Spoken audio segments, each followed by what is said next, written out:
This is part 3 of the Introduction to eGrants webinar, presented by FEMA Hazard Mitigation Specialists from FEMA Region 10 and FEMA Headquarters. So, tribal applicant acting as a sub-grant applicant. There's 3 different activities you do via the home page. You can create, you can update or complete, and you can revise or amend. There are separate sub-applications for each activity, project sub-application, and I'm giving you an example. So, and this actually is very similar to what the Shoalwater Bay tribe submitted. It's not exact, but it's similar. So they had a project application for the tsunami project. They had a project sub-application for generators. They had a project sub-application for wildfire defensible space mitigation. They didn't have a planning sub-application to update the tribal hazard mitigation plan, but they could have. And in this particular case, they forgot to ask for management costs. If you do not prepare a management cost sub-application, you will not get management costs to manage your grant, and you won't get any indirect costs reimbursed if you don't ask for management costs. Hi, everybody. I'm still here. Stephen's probably ready for a glass of water. Doing it now. So the last step of the process, like I started out in the beginning, it's a 2-step process for the way eGrants works. And we're repeating ourselves, but that's good. You prepare your sub-applications. You'll review that by yourself and improve it, and then it will be available to be attached to your grant application. So the last section of the grant applicant homepage has the 4 links that you can see the screenshot there at the top of the page for create new grant application, and then work on your previous work or something that was already submitted. So you'll go ahead and click on create a grant application. And another good, this is important, especially for when the reviews get to headquarters, because last year we had in PDM like I think I want to say 520 or 500 and something applications. So if it just says grant application or tribal grant application, there's 300 other people just like you. So it's really great to have that name in there. And then when the hazard mitigation staff is discussing those things, they can say, oh yeah, the Shoalwater project, or something that is a little more friendly than the automatically generated grant number. So yeah, please put a descriptive name in your title. And unfortunately, you need to do that right the first time. You can't change it once you put it in. Once you've entered that field and saved it, it's set. You can always make a new one and start over, but we want to save you that work. Okay, next slide, please.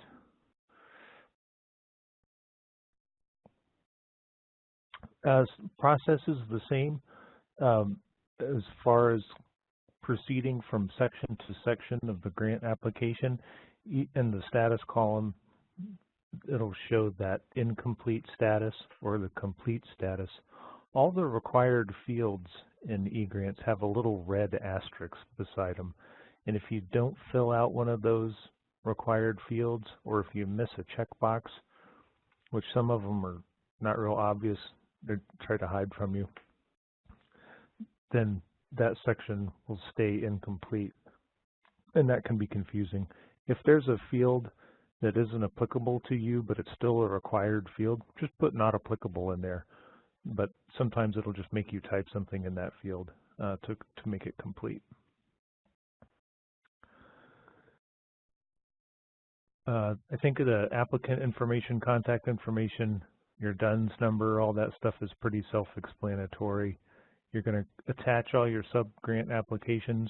Let's say you're going to apply for a project that's greater than your tribal set-aside. I'm sure Stephen would love to help you talk about strategy if you have a whole bunch of sub-grant applications on how to rank those. We also have a job aid and the resources link that we'll get to at the MT eGrants reference tools page, kind of our library for that stuff, that discusses ranking sub-applications and attaching them to your grant application. And of course, the reference guide goes through it too.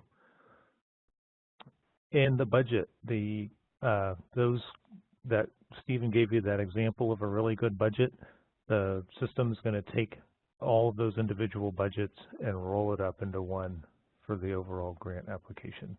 And of course, your attachments and assurances and certifications, you're going to have to put your 424s and all that good stuff in there. Next slide.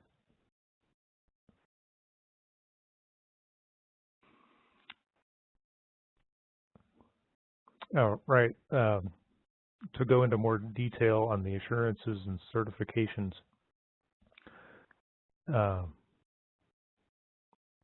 these are the different forms. Let's see, the 424.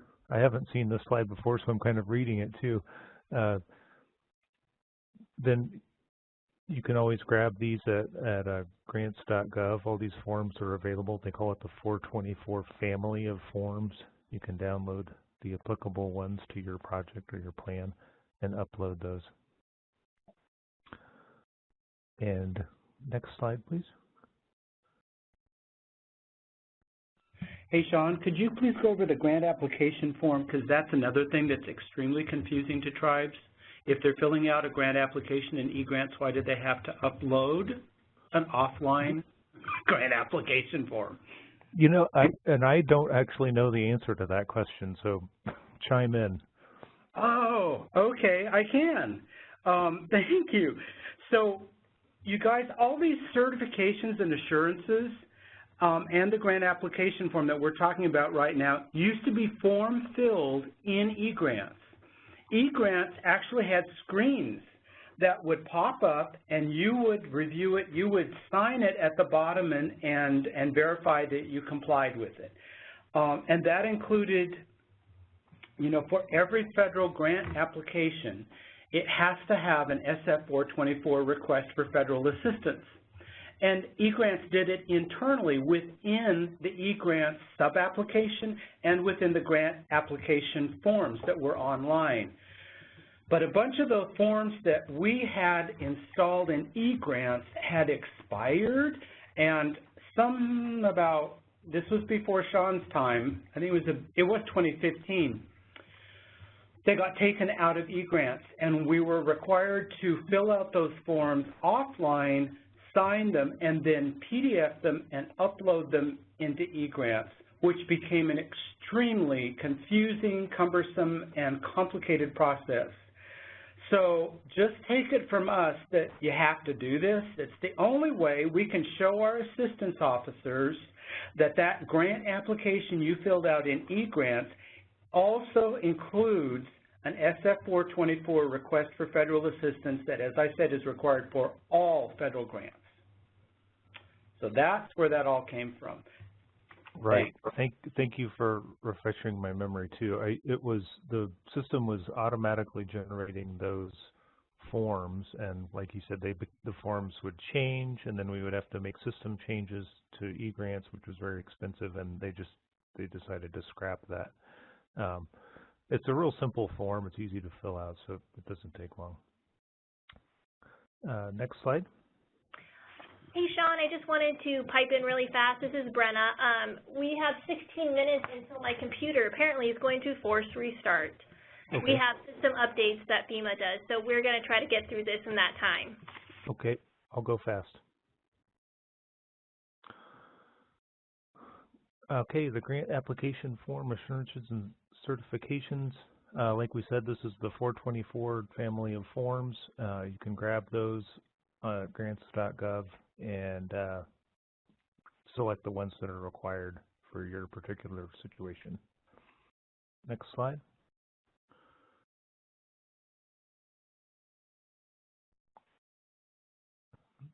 This talks about the section where you attach your subgrant applications to your grant application, the two-step process, and just remember that there is a job aid if you want to have a better understanding of how to rank those sub-applications and a strategy for that. Check out our job aid on ranking your sub-applications and attaching them to the grant application. Next slide, please.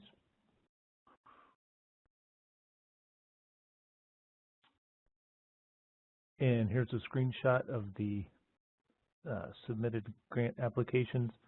This would be the link that we talked about in the beginning. Work on submitted grant applications. You're going to be coming back to this page frequently to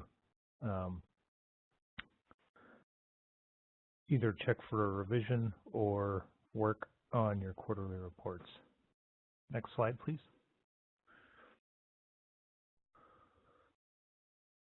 And Stephen, do you want to cover the funding? Sure. So the awards for grants used to be, now again, I'm going to preface something here. FEMA regions do have leeway to do things a little bit different from one region to the next. And in our region here in the Pacific Northwest, which is Oregon, Washington, Alaska, and Idaho, and all the tribes that are located within the boundaries of those 4 states, awards are made by the Grant Programs Division, not by our Hazard Mitigation Assistance team. That's Brenna and me, okay? So they're made by different people. In our region, it happens to be Henry Williams and Rob Little, who work in a different division. They are CPAs, and they are financial grants management specialists, whereas Brenna and I are programmatic grants management specialists. And they will be the people working with you on the awards. But Brenna and I will be working with you on any necessary revisions to the scope of work or budget after the selections are made. And remember, we talked about the selections being made probably in the May timeframe of 2019, don't get ahead of myself. Ooh. So in Region 10, all of our awards are made on paper. They're created in eGrants, the documents, the paperwork.